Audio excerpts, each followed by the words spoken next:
Hey guys, it's Glow. So, I was challenged to talk about on Facebook like 12 things about your pregnancies. And since I'm obsessed with pregnancies and motherhood and delivery and baby and all of it. I love it, I love it, I love it. I just knew I needed to make a video about my 12 things about my pregnancies. So, first of all, so you know, I have 4 children, 3 boys and a girl, and they're all about 2 to 3 years apart. So, number 1, all of my pregnancies were planned. I may have not known that I was going to get pregnant on that moment, but I had always wanted to be pregnant when I did get pregnant. With this little one here, Adam said you get one time, one time to try, please, one time, and I took it, and I got it. I love it.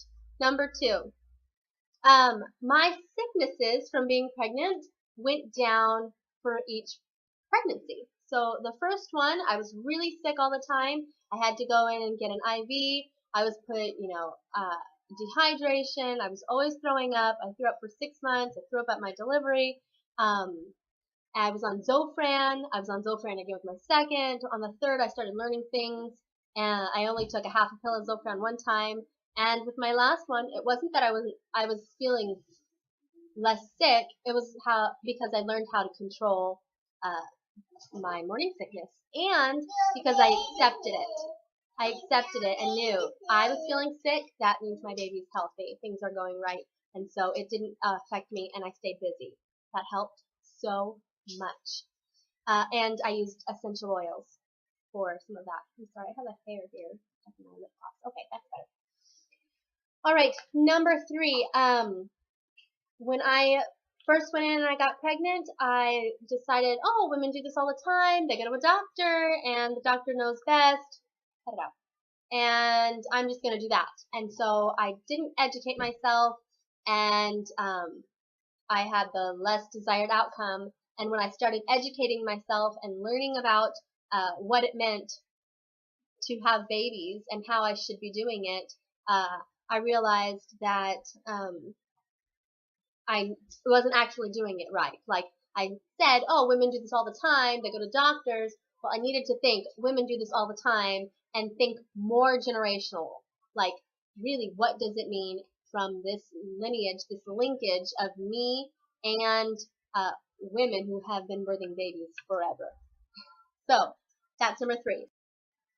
Okay, number 4, I had 2 induced epidural labors, and I had 2 natural labors. Number 5, I'm not sure what my notes say here. Oh, I had 4 vaginal births. They were all vaginal, except I was cut episiotomies twice. Those were the first 2 where I was induced and had an epidural. Do you see where this is going? The ones where I was induced and had an epidural and had an IV, I kept having and asking for more help, and so I kept needing more things. Number 6, I had 2 labors with an IV, which I thought was probably the worst part, and 2 labors and deliveries without an IV. The third one, my third baby, when I decided that things weren't going right with the first 2 and I needed to change it, I needed to get it right if I was going to do this. I knew that this could be easier and I needed to get it right. I asked them, hey, can I not have an IV? And they were like, it's hospital policy, you at least need a stent. Well, during hard labor, it popped out, and so actually it was gone, and I didn't have to really focus on that. For me, that is just really irritating. Just give me a cup of water, okay? All right.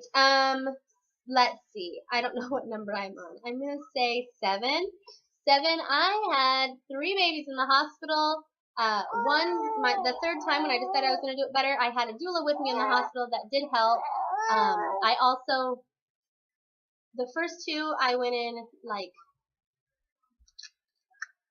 yeah, my water broke the first time, but I wasn't dilated at all.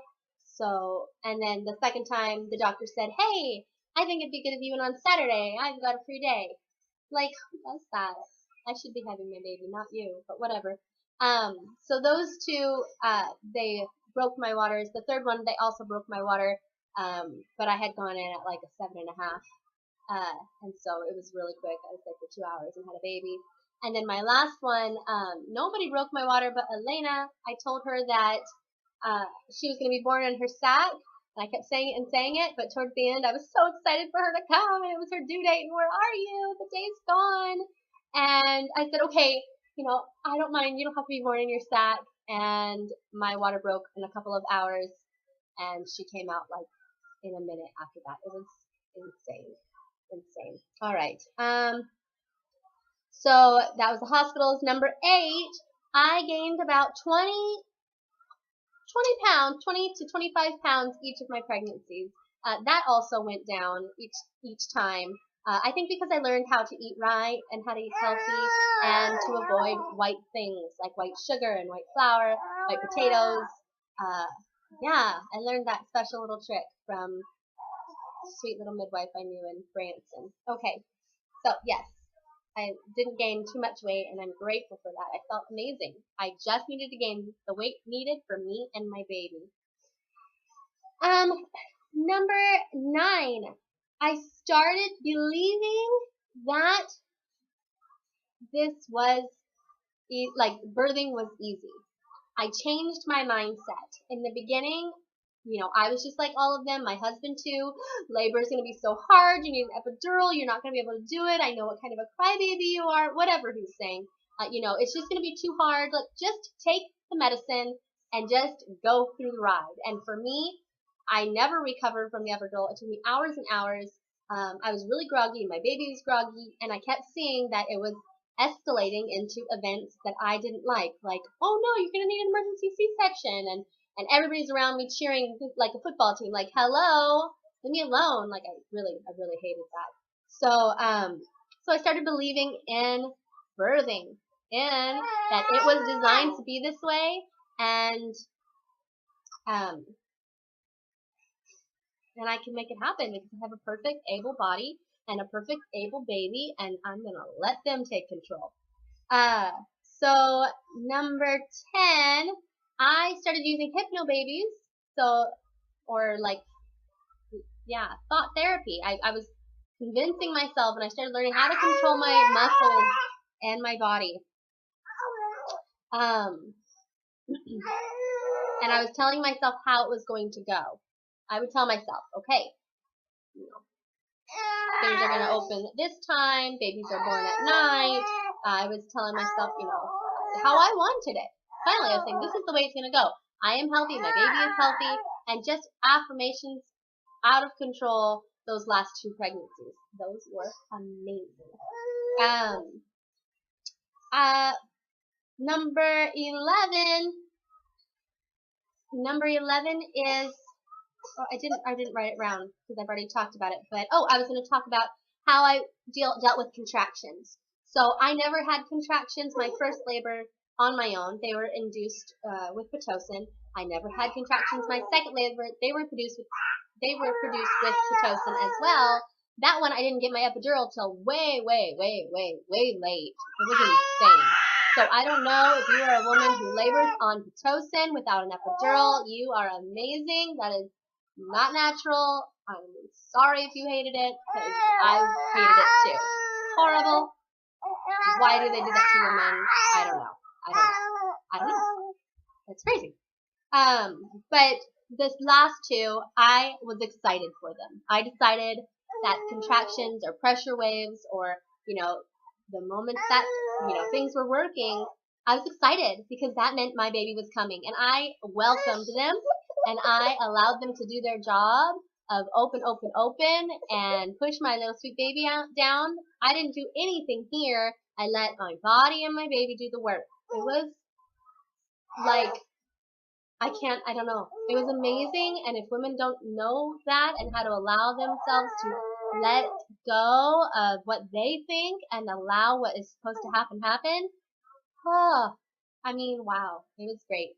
And number 12, if you don't know this, I have to tell you, this little baby here, she's my 4th baby. I started contractions at 9:30. They were not regular. My midwife was like, okay, count another hour. I got really tired, and I just kind of let it go. Then I felt a couple more strong things, called her, told her to come, laid down. My water broke. Bam, I stood up, walked to the bathroom, and she came out. It was amazing. Like, she just fell out. And my husband caught her, and that was really pretty special. Yeah. So, really special. I could do it again. All right. Well, thanks for listening to my 12 quick little pregnancy facts about my pregnancies and my deliveries. This is something I love to talk about and will continue to talk about in detail. Let me know what you want to hear. What are you interested in? What are you worried about? Let's get rid of those. And what do you agree with? I love it. Tell me more. Bye.